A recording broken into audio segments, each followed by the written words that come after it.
Well, good morning, everybody, and a very happy Mother's Day to all of the moms with us this morning. I shared this one with you, some of you, a little while back, but a couple years ago, my older sister and her husband took all of their kids to Shed Aquarium in Chicago, the Pope's hometown. I never thought I'd be able to say that, huh? They piled all the kids in the car and they set out on their 3-hour trip downtown.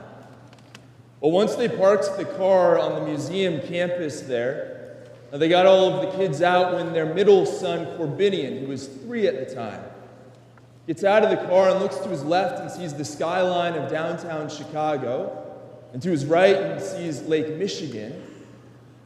And confused, he looks up at his mom and just says, "Mom, I thought we were going to Costco." I guess to his little ears, Chicago and Costco kind of sound similar.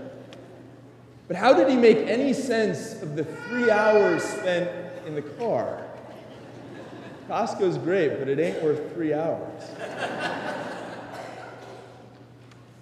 Friends, we have to know our destination if we're going to be able to make any sense of the way there. Hi, buddy. If I don't know where I'm headed, how will I make any sense of any of the way there? Many people today say there's a crisis of meaning, that there's a lot of people walking around aimlessly, not sure what the purpose or the meaning of their life is. This has led to, at Harvard University, the most popular undergraduate class is a class on meaning and happiness. But this isn't a new question, nor is it a new problem. The great Russian novelist Leo Tolstoy wrote that as he entered into his 50s, he went through this great existential crisis that put him into a depression. The question that he asked himself was this: is there any meaning to my life that my inevitable death will not destroy? Is there any meaning to my life that my inevitable death will not destroy? Friends, in our gospel this morning, Jesus gave us not only the destination of our life, he also gave us the meaning of our life. He says that he gives us eternal life. He told us that we are not destined to live here for however many years we are given to be on this planet, but that each and every one of us was created to know and to love God forever. Can you just appreciate the immensity of that claim and that promise that you are called, you are meant to live forever? Now, all of us are living under certain promises that people or things have given to us. I mean, if you're graduating college this month, you've been living your life according to the promise that your college degree is going to secure a brighter future for you. If you're a resident over at the hospital right now, you're working 100 hours a week because you're crazy. No, because you see that as promising you a future in medicine.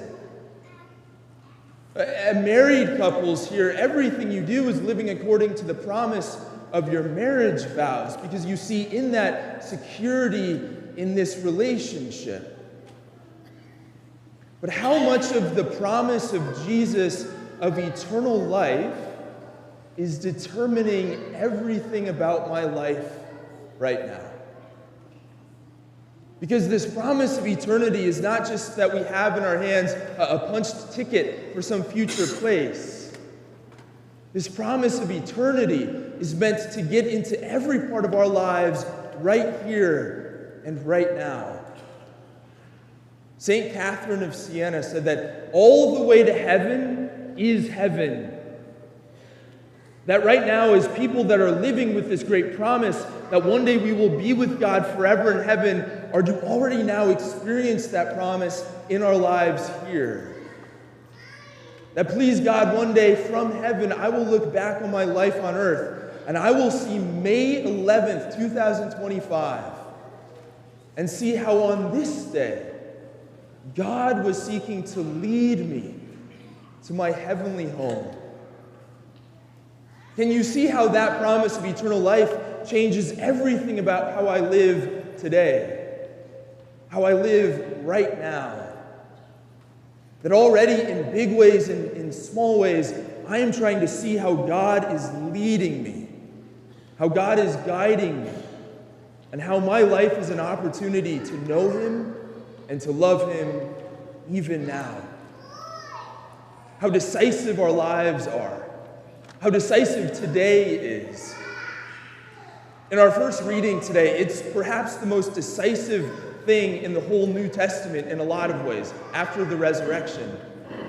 In our first reading today, the gospel message goes not just to the Jews, but now goes to the Gentiles, the whole rest of the world. Unless you have Jewish blood in you, what happened in our first reading today is the reason perhaps you're here now. It's the reason that our ancestors became Christians. Because on one day, people accepted the faith. And that changed everything, not just for their lives, but for our lives too. How decisive today is for you in the eyes of God. Now, this reality that we are called to be in heaven, and yet we aren't there yet, means that we stand in need of being led. And that's why Jesus calls himself the Good Shepherd. The shepherd who knows his sheep, who calls us by name, and who are secure in his hands. Friends, we have to keep ourselves in earshot of the voice of the shepherd so that we might stay steady on the path that leads to God in heaven. That we have a shepherd who knows us. We have a shepherd who comes after us. He's the shepherd who leaves the 99 in search of the one. That's what it means to be a disciple of Jesus. It means to be on that straight path that leads to God in heaven. Now, on this Good Shepherd Sunday, we also celebrate the World Day of Prayer for Vocations. It's a day set apart each year in which, in a very particular way, we are called to pray for an increase in vocations to the priesthood. And perhaps my own story and my own call to the priesthood is indicative of the faithfulness of Jesus, the Good Shepherd, the faithfulness of our shepherd who wants to lead us. Because I've never shared this with you, but I am a 2-time seminary dropout, and almost very close to being a 3rd-time dropout. And if there is one thing I learned through that experience, my path towards the priesthood that was anything but straightforward, it is of the faithfulness of Jesus, the shepherd. It is of the strength of his voice to call us. It is of the strength of his voice to reach us wherever we are.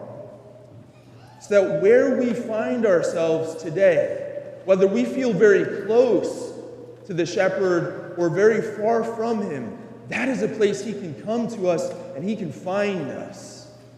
And he can lead us to our heavenly home. And so, friends, today, let us have ears that are listening for his voice. May we have hearts that want to follow where he leads, so that one day we may see him face to face in our heavenly home of eternal life.